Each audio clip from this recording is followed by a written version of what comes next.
Mini clase. ¿Cómo solucionar el problema del feedback o retroalimentación en los audífonos? La retroalimentación acústica se produce cuando el sonido amplificado de un receptor o parlante vuelve a entrar en el sistema de amplificación a través del micrófono y se amplifica de nuevo. Ese sonido puede variar desde un zumbido hasta un chillido penetrante muy agudo y molesto. Este fenómeno seguramente lo experimentaste en alguna ocasión, donde una persona que habla con un micrófono se acerca al parlante por donde está saliendo su propia voz y solemos decir, aléjate, que está acoplando. ¿Qué produce ese feedback en los audífonos? Durante años se estudió muchísimo y hoy en día tenemos la posibilidad de una herramienta como el test de feedback en todos los programas de audífonos.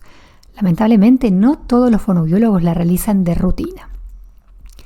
Las causas se pueden dividir en retroalimentación externa e interna.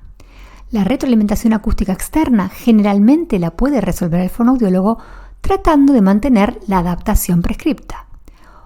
Una es la fuga acústica. ¿Por qué se produce? Impresiones de oídos inexactas, es decir, mal hechas y por ende mal ajuste de la carcasa o del molde. Una impresión inexacta probablemente dará lugar a una carcasa o molde del oído mal ajustados, que a su vez puede provocar una retroalimentación acústica debido a la creación de una serie de fugas por rendijas. También esa fuga acústica se puede dar cuando el tubo no está sellado correctamente a un molde. Si el tubo o espagueti de conexión entre el codo y el molde no está bien sellado, se puede producir fugas acústicas con la retroalimentación resultante. Una forma de probar esta condición es colocar un dedo sobre la punta del molde para sellar herméticamente el orificio del sonido con el volumen al máximo.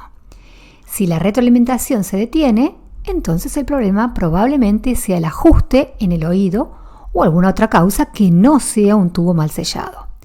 Si la retroalimentación continúa, hay que retirar el codo y el molde y colocar el dedo firmemente en el orificio del receptor. Si la retroalimentación se detiene, entonces se debe investigar más el codo, el tubo y el molde. Si se sospecha un sellado deficiente del tubo al molde, mi sugerencia es que lo cambies totalmente. No repares con ningún tipo de adhesivos, no quedan bien. Otra causa de fuga acústica es una grieta en el codo, el tubo o el molde. Los experimentos han demostrado que las fugas a través de la pared del tubo se pueden reducir hasta en 5 decibeles dependiendo del grosor de la pared del tubo. Si bien estas diferencias pueden parecer pequeñas, podrían contribuir significativamente a la reducción de la retroalimentación para adaptaciones difíciles. Pasemos ahora a ver dentro de las causas externas de feedback las que dependen de las características de los audífonos. Te sugiero que hagas siempre el test de feedback al conectar los audífonos y cada vez que se cambia el molde del paciente. Como sabemos, la ganancia de alta frecuencia es excesiva, puede producir feedback y muchas veces necesitamos dar mayor ganancia para que el paciente pueda aumentar la inteligibilidad y ahí comienza el problema. Por lo que te sugiero que puedas tener en cuenta los demás ítems que te propongo en estos casos que son más difíciles. Proximidad de componentes debido al estilo de la carcasa del audífono. A medida que los audífonos se han vuelto más pequeños, el potencial de retroalimentación acústica ha aumentado porque los componentes están más juntos y la vía acústica entre el micrófono y el receptor se ha cortado. Por ejemplo, los audífonos retroauriculares brindan una mejor estabilidad porque generalmente tienen una vía acústica más larga entre el puerto de salida del sonido en el canal auditivo y el puerto del micrófono detrás de la oreja. Pero acá tenemos otra causa de feedback que puede aparecer en los retroauriculares con RIC, es decir, que están con el receptor completamente en el canal, cuando el cable del receptor es demasiado corto. Hoy estos audífonos son los más populares en el mercado. Entonces ese cable corto tira para afuera la cúpula creando feedback y el paciente muchas veces manifiesta que siente que se le sale del conducto auditivo externo. Otra causa es el gran diámetro de la ventilación. La ventilación suele ser necesaria para reducir el efecto de oclusión, es decir, cuando el paciente siente autofonía, demasiado su propia voz. Sin embargo, la presencia de ventilación puede causar una vía de retroalimentación fuera del oído y por lo tanto producir retroalimentación acústica. Por eso, insisto, usa el test de feedback. Antiguamente no lo teníamos y debíamos volver a mandar a cerrar esa ventilación. Otra de las causas externas son las características del usuario. Reflexión del sonido debido a la forma y tamaño del pabellón auricular. Para algunos usuarios de audífonos, la forma y el tamaño del pabellón auricular pueden proporcionar una superficie reflectante o resonante que puede iniciar o exacerbar la retroalimentación acústica. Otra causa es la resonancia del canal auditivo excepcionalmente alto. La resonancia promedio del canal auditivo humano sin audífono para un sonido con incidencia frontal es de aproximadamente 17 decibeles. Si sospechás que tu paciente puede tener una resonancia del conducto auditivo externo alta, utiliza las mediciones de oído real. Otra causa que también depende del usuario es la presencia del exceso de cerumen en el canal. Un bulto duro de cera en el canal auditivo puede proporcionar una superficie acústicamente reflectante y exacerbar la retroalimentación a través de la ventilación. La solución es inspeccionar el conducto auditivo externo con un otoscopio estándar o video y quitar el cerumen. Además, que el paciente tome conciencia de esto y cada 2 o 3 meses consulte con su médico otorrinolaringólogo. Otra causa que depende del usuario es la orientación de la punta del canal hacia la pared del canal auditivo. La retroalimentación también puede ser causada por una orientación del orificio del sonido del audífono en el canal auditivo, de manera que el sonido se refleja a través de la ventilación desde los lados del canal. Esto puede ser un problema particular si el puerto de sonido apunta directamente a una de las curvas del canal auditivo.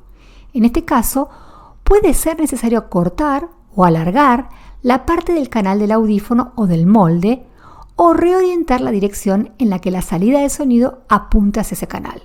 Es importante asegurarse de que la salida del sonido apunte al tímpano y no a la pared del canal auditivo. Otra causa que depende del usuario es el movimiento mandibular que causa fuga por hendidura. El movimiento de la mandíbula a menudo puede iniciar una retroalimentación. Esto es especialmente cierto en los casos de retroalimentación suboscilatoria.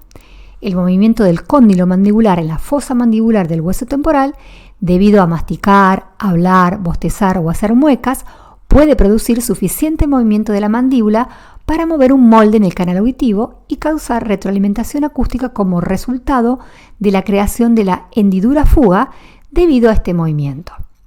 Este tipo de retroalimentación puede aparecer de forma intermitente cuando la mandíbula se abre y se cierra.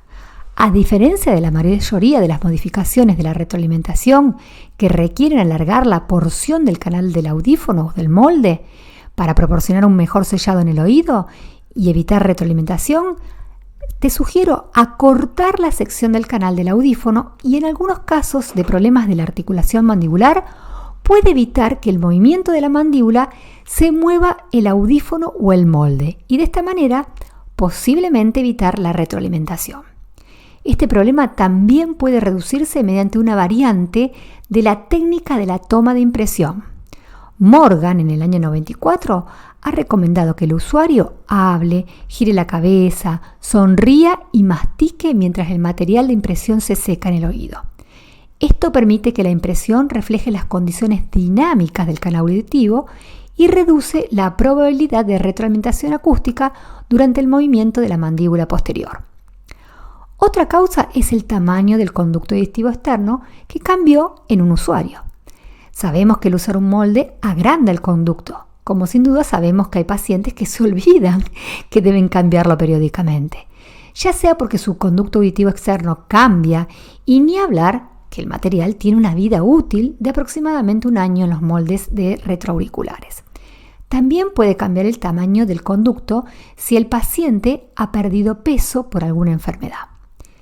Y dejé para el final 2 de las más comunes causas que dependen del usuario: la colocación incorrecta del molde y el subir excesivamente el control de volumen del audífono. Los fonoaudiólogos calibramos los audífonos para nuestros pacientes basados en la colocación correcta de los audífonos.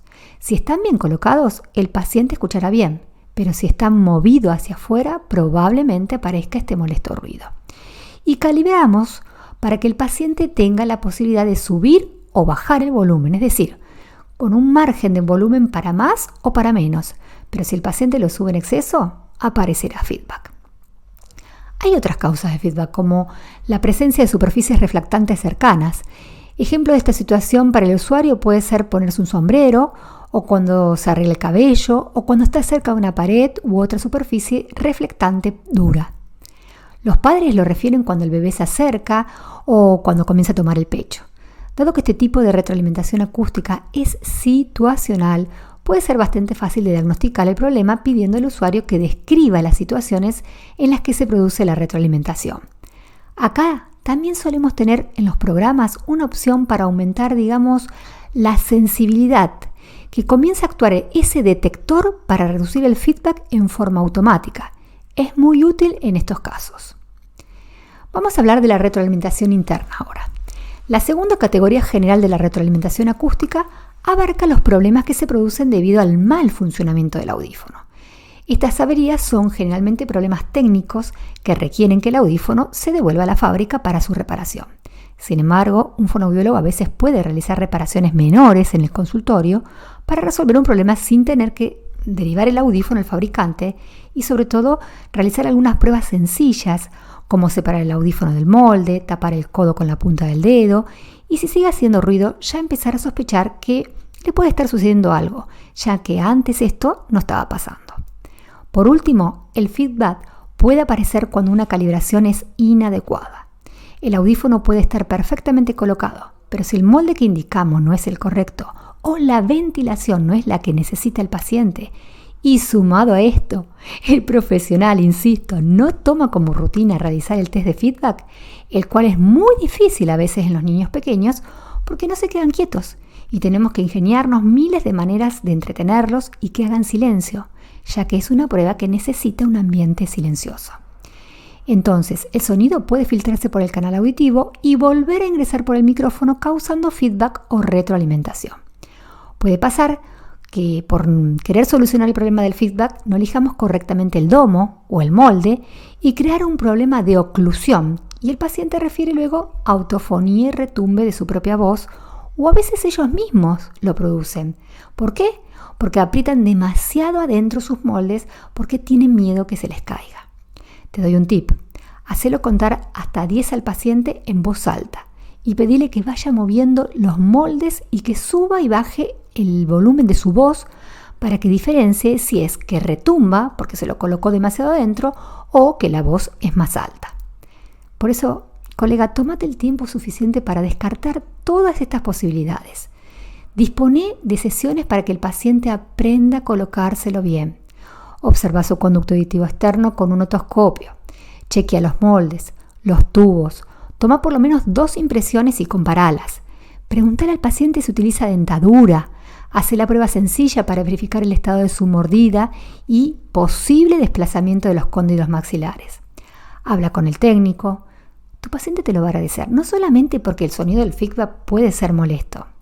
Bueno, algunos ni lo escuchan, te diría que nos molesta más a los normoyentes, pero sobre todo porque a los adultos mayores les da vergüenza que alguien les diga: su audífono está silbando, señor. Sienten que su pecucia molesta a los demás.